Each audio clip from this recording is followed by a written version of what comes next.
Hi, this is Vince Gilligan, executive producer of Breaking Bad. Hi, this is Betsy Brandt. I play Marie Schrader. Hi, this is George Mastras. I'm a writer of the episode. I co-wrote this episode along with another writer on our staff, Peter Gould. And this is Mike Slovis. I was the director of this episode. And our wonderful director of photography as well. Not on this one, but on every other episode. Just about. Yeah. And Mike, you're joining us from New York. Indeed. This is. I love how we can do this. It's like the magic of technology. Betsy and George and I are in L.A. and Mike's in New York. So Mike and George, tell us about this great teaser. Chicken, love it. That was a really interesting shot to do. We used a brand new technology to record the chicken and the meth falling there, and we shot that at a bunch of different frame rates, 1,000 frames a second and 2,000 frames a second, and then the post-production people decided what it was that they liked best, and took it from there. Is that video or film, Mike? That's a really interesting point. Normally our show is shot 100% on film, and that shot was shot on video, a new high-speed technology video camera that was actually able to let us see what we were doing instantly as we were dumping those items down through a chute. Nice. So how many times, how nasty did that chicken get dumping through the air over and over, take after take? They had so much chicken there. It was incredible. They had just barrels of it because they kept on, because once you dump it, it's like it crumbles and you can't redump it. So.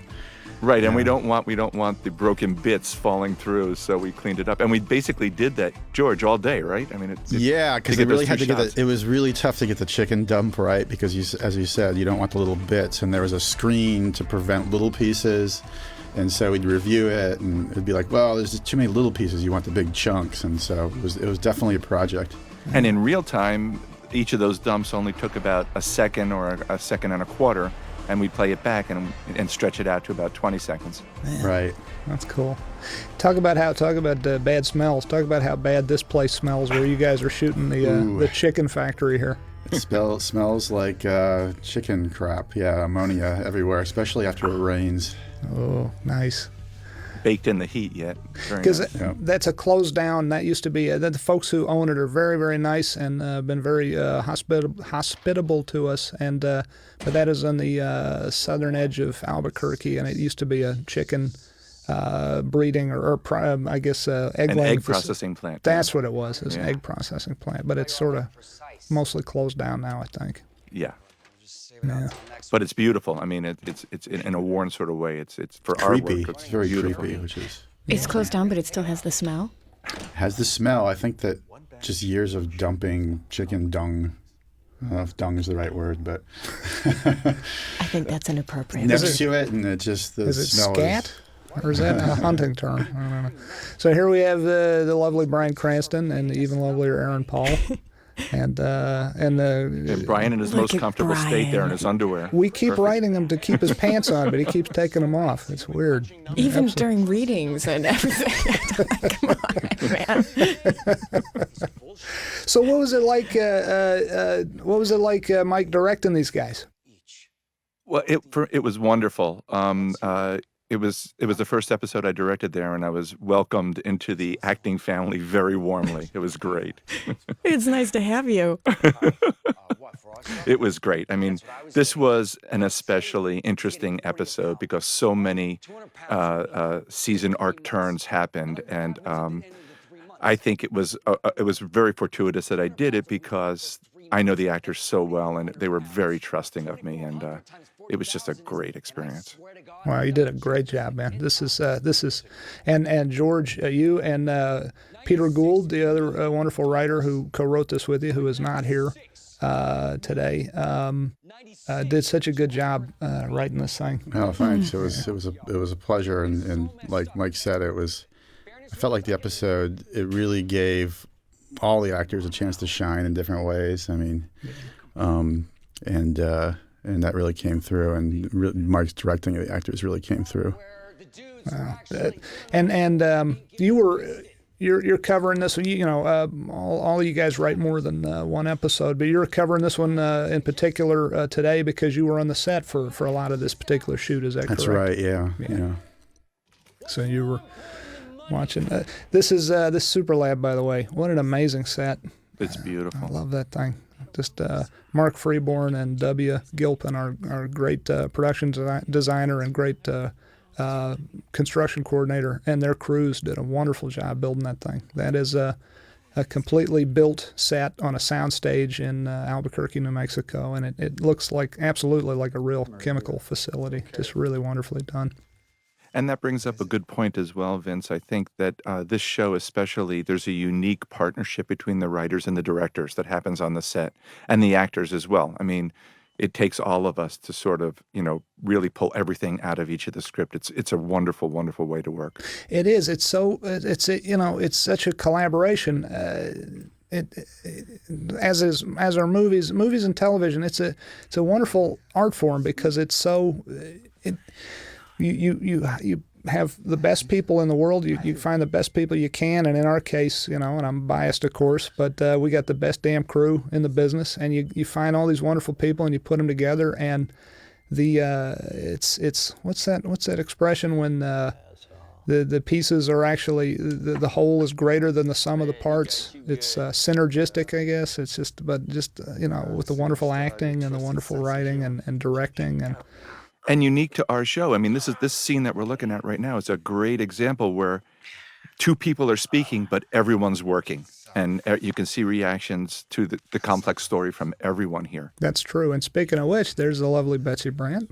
And beautiful. And beautiful. Wearing purple. And purple. What's with the purple?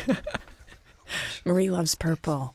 When Vince gave us our colors, Vince and Kathleen DeToro, our costume designer, who I think one of her superpowers is working with color, and they came up with an idea that we, every character would have their color, and their color might change and evolve. Marie's color has stayed purple, and I told Vince I think that Marie does very little half-assed, and if she likes purple, then she really, really likes purple. That's true. She does nothing half-assed. If she showed up dressed all in yellow one day, we'd have known. Things have gone south. She had a stroke. Something's crazy. Then you'd be checking her pupils to see if they're both the same size. Yeah. We should do that. That's good. I like that. It's funny, though. A few people they're like, I didn't notice that your character wears purple. I'm like, a little bit. She likes purple. And did Steve rock it in this scene? I mean, he just was amazing. Yeah. Stephen Michael Quezada, who plays Agent Gomez, Hank's partner, did a wonderful job. And as well as Dean. Dean's okay. Yeah. What's it like working with Dean, Betsy? There are not words to describe what it is like to work with Dean Norris.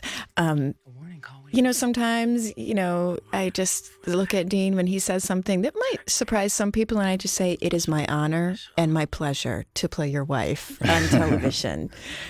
It's great. I love him. If I was any more flattering about Dean, I feel like rumors would start flying, and then, Bridget would kick my bottom. And she could totally take me. Even though I'm scrappy, she could totally take me. That's a fight I would personally pay to see. No mud, though. We wouldn't do it with mud. We're classy. I don't even care who wins. I would just pay to see that. It's great. I had so much fun working with Dean, especially this season, because he's had such great material, and he's so good in it. It really is just so great to get to play opposite him. He's great. All you guys are. They got the best cast on TV. But it's the whole group, and I know we're all saying this, but it's so true. And I feel like people probably say that when it's not true. But I feel like every day I go to work, we're all showing up and trying to make the best show that we can, and it's really great to be a part of that. And as great as the show is, it's even more fun to make it. I think so too. It really is. I think so too. Hey, speak to where this is. Actually, this is supposed to be in a hospital parking lot.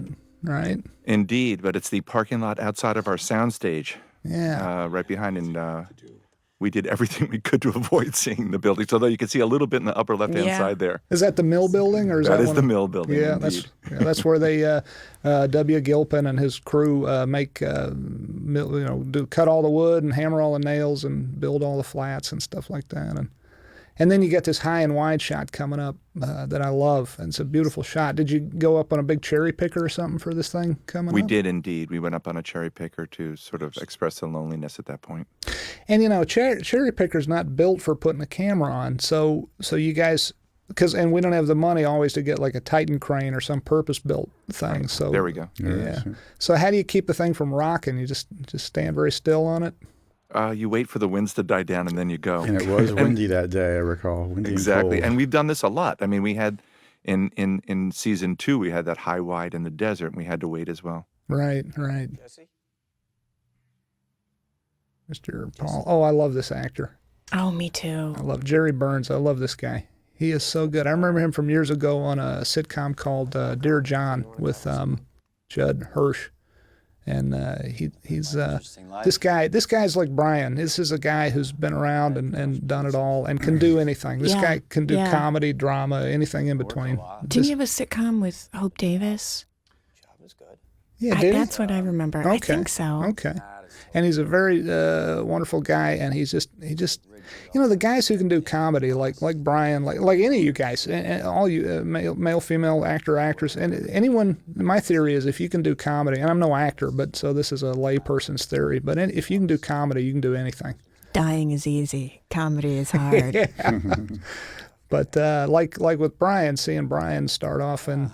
Well, I guess Brian started in soaps and stuff like that, I guess, but seeing him for years on Malcolm in the Middle and then seeing him do very heavy, dark drama, it's no surprise to me. Of course, I worked with him years before Malcolm in the Middle on X-Files when he was actually played it very straight and very scary. So, but comedy. I didn't know Brian started in soaps. I think he did. Isn't that right, Betsy? Yes, and Did you ever do soaps? No, I mean not really. Only in my life. Only at home. Your life is a soap. Only at home. I save the big drama for home. That's right. There's a lovely Anna Gunn. My sister. What do these two ladies like to direct, Mike?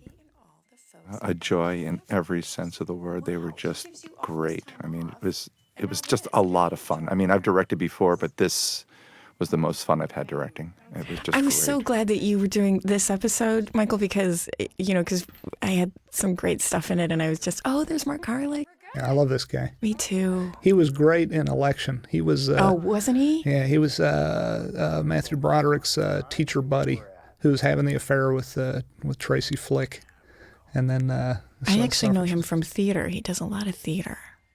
He's good. He plays. I don't know what it is he's doing here, but I mean, I know what it is. He's acting. He's a great actor, but he seems so much like. I've seen so many scenes in movies and TV where the doctor feels like a pill commercial doctor. This seems like every doctor I've actually had. Vince, he came in so prepared. It was wonderful. I mean, he came in with all these offerings, and all we really had to do was choose from them. Yeah. Really good. And then he gets to do a lot of good work in following scenes as well. Yes, he does. I want to bring him back.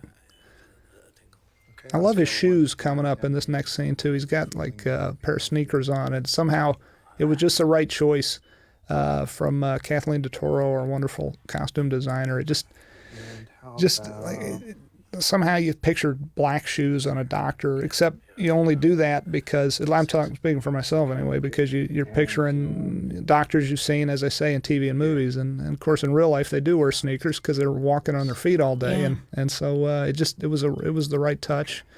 Little, God is in the details, as they say, or the devil's in the details. Those are both good expressions. And getting the details right is very important to all of us.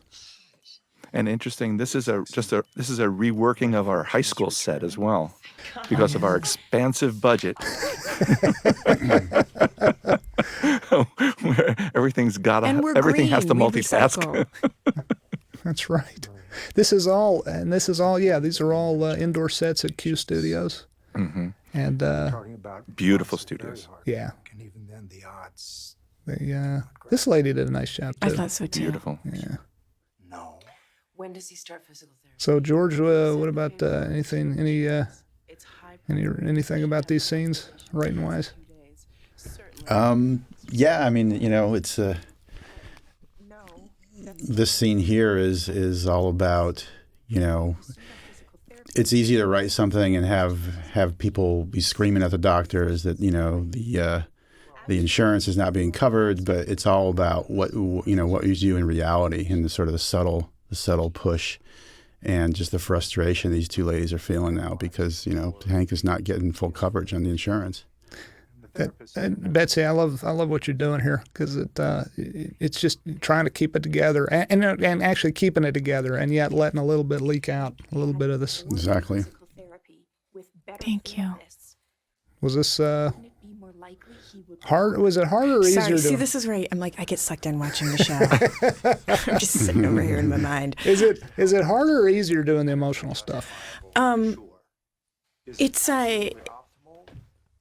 I don't know that I would say it's one or the other, but I got to tell you, I mean, with this, sometimes you have to fill in a lot of blanks and, do things like that when you're working, but not for us. And really, because of the writing, I just feel like my job is to kind of go in and not screw it up.